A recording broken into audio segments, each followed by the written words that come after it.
Assalamualaikum warahmatullahi wabarakatuh. Saya atas nama Alia Alvita Gamalia ingin menjelaskan apa itu pengertian dan konsep dasar sistem biaya taksir. Sistem biaya taksir adalah suatu metode akuntansi biaya di mana perusahaan menentukan sebelum produksi besarnya biaya yang diperkirakan untuk produksi suatu barang atau jasa. Biaya taksiran ini mencakup estimasi biaya bahan baku, tenaga kerja langsung, dan overhead pabrik yang diperkirakan akan diperlukan ketika produksi berlangsung. Dengan menggunakan biaya taksir, perusahaan menetapkan suatu harga pokok taksir per unit yang kemudian dipakai sebagai dasar percatatan biaya dalam buku besar baik untuk persediaan barang dalam proses produksi jadi maupun penetapan harga produk penjualan.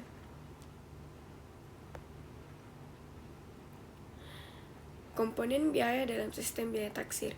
Dalam menentukan biaya taksir, taksir tersebut dipecahkan menjadi 3 unsur biaya utama yang biasa ditemukan dalam proses produksi. Yang pertama, biaya bahan baku, yaitu estimasi bahan mentah atau material yang dibutuhkan untuk menghasilkan satu unit produk. Penaksiran mencakup kuantitas dan harga bahan baku berdasarkan spesifikasi teknis produk, pengalaman masa lalu, atau data pembelian. Yang kedua, biaya tenaga kerja langsung. Estimasi upah tenaga kerja langsung yang dibutuhkan per unit produk. Penaksiran ini melibatkan estimasi jumlah jam kerja atau jumlah output dikalikan tarif upah. Estimasi ini harus mempertimbangkan elemen seperti waktu persiapan, penanganan material, stok mesin, dan kegiatan pendukung produksi lain. Yang kedua, biaya overhead pabrik. Estimasi biaya tidak langsung pabrik yang diperlukan untuk mendukung produksi, seperti pemakaian listrik atau energi mesin, bahan penolong, pemeliharaan mesin, dan biaya lainnya yang bergantung aktivitas produksi.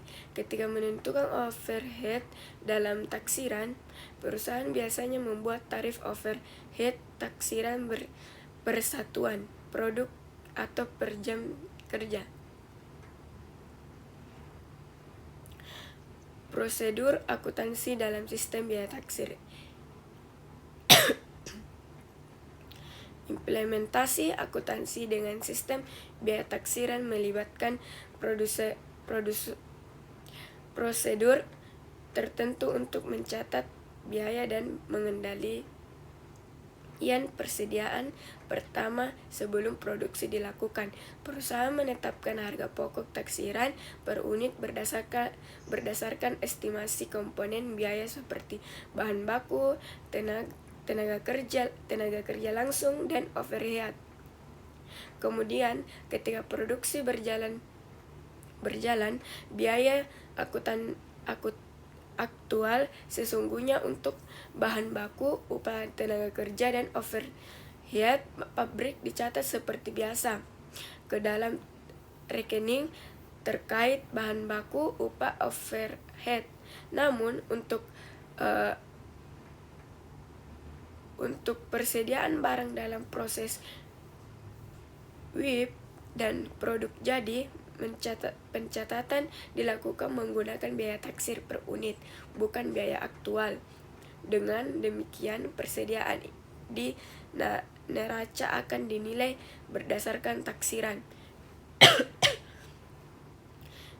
bukan biaya sesungguhnya.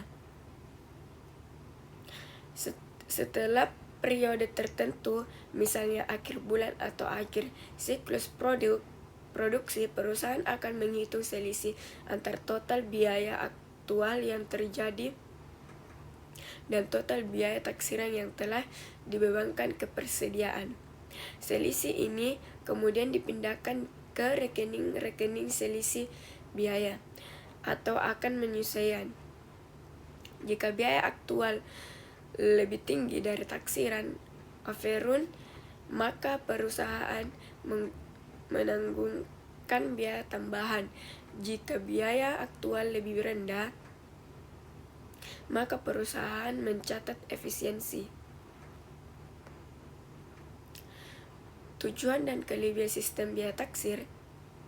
Sistem biaya taksir memiliki beberapa tujuan dan kelebihan yang membuatnya menarik bagi banyak perusahaan, terutama perusahaan kecil atau yang produksinya sering berubah.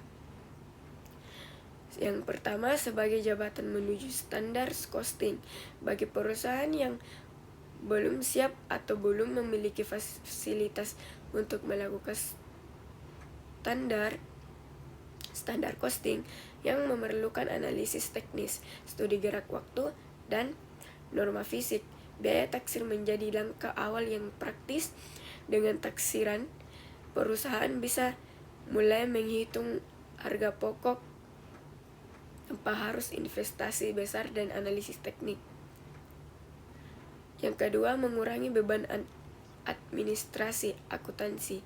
Karena perhitungan biaya tidak harus detail untuk setiap unit secara teknis, dokumen dan catatan dapat dipersederhanakan. Ini mengurangi waktu dan biaya administrasi akuntansi, terutama bagi perusahaan dengan banyak jenis produk atau departemen. Begitu saja dari saya. Sekian, terima kasih. Assalamualaikum warahmatullahi wabarakatuh.